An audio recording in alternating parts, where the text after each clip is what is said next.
Assalamualaikum warahmatullahi wabarakatuh.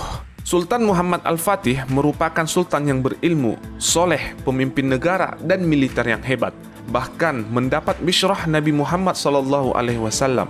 Namun, tahukah kita, jauh sebelum menjadi sultan penakluk Konstantinopel, ada sebuah pelajaran sejarah yang jauh lebih penting untuk kita ketahui. Bahkan, sejarah beliau dapat ditiru oleh setiap orang tua muslim yang menginginkan anaknya berkarakter seperti Sultan Muhammad Al-Fatih. Muhammad Al-Fatih bisa menjadi seorang yang besar ketika sebelumnya adalah seorang anak yang malas belajar. Dengan melihat luas dan besarnya kekhalifahan yang dipimpin sang ayah, tentu Muhammad Al-Fatih kecil mendapatkan banyak sekali fasilitas kerajaan. Seluruh kekayaan sang ayah akhirnya menghasilkan sifat malas pada Muhammad Al-Fatih kecil. Sang sultan kecil merasa paling kaya, paling berilmu, dan paling berkuasa. Padahal ternyata segala kekayaan, keilmuan, dan kekuasaan adalah mutlak milik sang ayah, Sultan Murad II. Sultan Muhammad Al-Fatih dilahirkan di sebuah masa ketika sang ayah Sultan Murad II memerlukan generasi penerus kekhalifahan. Maka Muhammad Al-Fatih kecil menjadi satu-satunya penerus kekhalifahan Turki Utsmani setelah meninggalnya sang kakak, Sultan Alauddin, di suatu medan jihad. Masalah kemalasan Muhammad Al-Fatih kecil menjadi PR besar bagi sang ayah. Sultan Murad II adalah ayah yang baik yang tidak membiarkan anaknya hanya bermain-main, melainkan mempersiapkan anaknya menjadi lebih baik untuk kelanjutan generasi selanjutnya. Muhammad Al-Fatih kecil, masalahnya adalah setiap datang guru yang siap mengajarinya dengan ilmu dan kesolehannya selalu ditertawakan, dilecehkan, dan diabaikan. Dalam Islam, posisi seorang ibu adalah posisi yang sangat penting. Ibu adalah madrasah utama bagi anak-anaknya. Ibu berkewajiban memberikan pendidikan awal untuk anak. Begitu juga yang dilakukan oleh ibu Muhammad Al-Fatih, Huma Hatun. Ibu Muhammad Al-Fatih adalah ibu yang solehah, istimewa, ibu yang fokus dalam mendidik anaknya untuk menjadi orang yang besar. Setiap selesai sholat subuh, ibunya membawa Muhammad Al-Fatih kecil, kemudian ditunjukkan dari kejauhan benteng Konstantinopel yang megah itu. Ibunya mengatakan, "Namamu adalah nama Nabi kita, Muhammad SAW. Nabi kita yang pernah mengatakan bahwa benteng itu pasti akan ditaklukkan, dan kaulah yang akan menaklukkannya." Ibu yang sudah menggambarkan kebesaran di kepala anaknya dan dilakukan setiap hari di waktu barokah pada pagi hari. Muhammad Al-Fatih percaya akan yang disampaikan Nabi Muhammad SAW yang disabdakan dalam sebuah hadis. Kota Konstantinopel akan jatuh ke tangan Islam. Pemimpinnya yang menaklukkannya adalah sebaik-baik pemimpin, dan pasukan yang berada di bawah komandonya adalah sebaik-baik pasukan. Hadis riwayat Ahmad bin Hanbal. Hadis ini selalu menjadi pedoman setiap sultan kekhalifahan Islam untuk memimpikan penaklukan benteng pertahanan Konstantinopel dari tangan-tangan Romawi Timur. Tak terkecuali Sultan Murad II.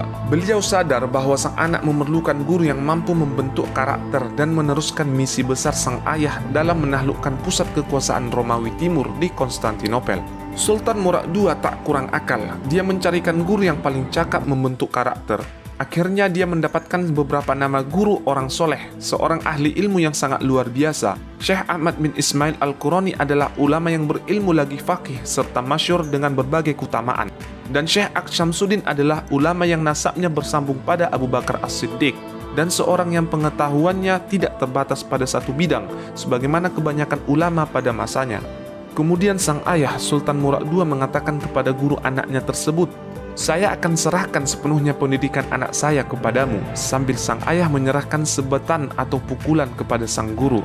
Dan sang ayah berkata lagi, "Ajari anak saya ilmu. Jika ia tidak mau belajar, maka pukul ia pakai pukulan ini." Sang ayah mengizinkan sang guru untuk memukul sang anak.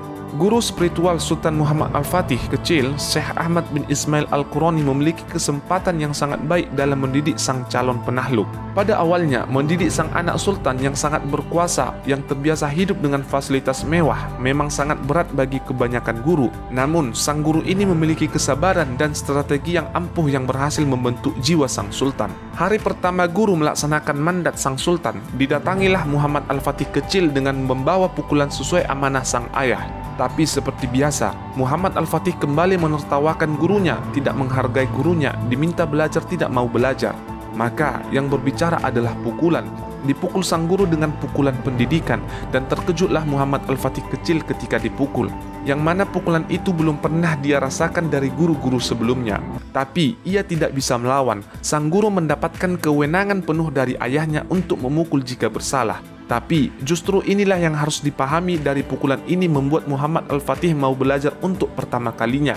Hasil dari pukulan itu Muhammad Al-Fatih berubah menjadi anak yang soleh, hafiz Quran di usia 8 tahun di tangan Syekh Ahmad bin Ismail Al-Qurani. Sesuai kebiasaan dalam Turki Utsmani kala itu, Sultan Muhammad Al-Fatih dikirim untuk mencari pengalaman di sebuah desa bernama Manisa. Di sanalah Sultan Muhammad Al-Fatih mendapatkan guru baru yang dikenal dalam sejarah kekhalifahan Turki Utsmani, yang dikenal dengan Syekh Aksyamsuddin. Syekh Aksyamsuddin adalah seorang dokter kekhalifahan yang juga sangat fasih dalam ilmu fikih dan hukum-hukum Islam. Dari Aksyamsuddinlah Sultan Muhammad Al-Fatih kecil mempelajari banyak sekali ilmu. Pada usia 20 tahun, Sultan Muhammad Al-Fatih pun naik tahta menggantikan sang ayah yang wafat setelah mengalami sakit. Sultan Muhammad Al-Fatih pun hijrah ke Edirne dengan membawa serta sang guru Syekh Aksyamsuddin dan menjadi penasihatnya. Ini yang menarik dari Syekh Aksyamsuddin. Ketika Muhammad Al-Fatih sudah menjadi sultan, Sultan Muhammad Al-Fatih bertanya kepada sang guru, "Guru, izinkan saya bertanya. Sampai saat ini saya masih ingat ketika guru pernah memukul saya waktu kecil. Padahal saya yakin saya tidak punya kesalahan. Saya tidak lupa pukulan itu, guru. Saya tunggu hari ini, saya mau bertanya pada guru." Ternyata Sultan Muhammad Al-Fatih pernah dipukul juga oleh Syekh Samsuddin. Tetapi apa jawaban sang guru? "Nak, aku lakukan itu karena aku tahu hari ini akan tiba, hari di mana kau akan bertanya kepadaku, padahal kau tidak salah, dan benar kau memang tidak ada salah.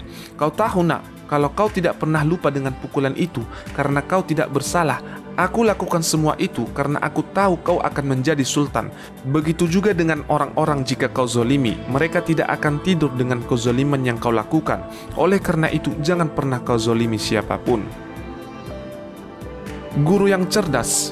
Pelajaran mahal sekian tahun dipendamnya baru dipahami setelah sekian tahun. Karenanya, Sultan Muhammad Al-Fatih berkata setelah berhasil menaklukkan benteng Konstantinopel, "Yang menjadi penakluk sesungguhnya bukan saya, tetapi penakluk yang sesungguhnya adalah guru saya, Syekh Aksyamsuddin."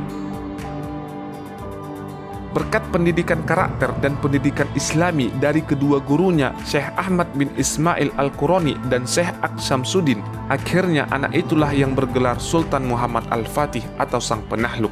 Sultan yang mampu menaklukkan sebuah benteng paling kuat dalam sejarah, 1000 tahun lebih tak tergoyangkan, dan selama 825 tahun penantian atas kebenaran sabda Nabi akan takluknya benteng Konstantinopel oleh Sultan terbaik.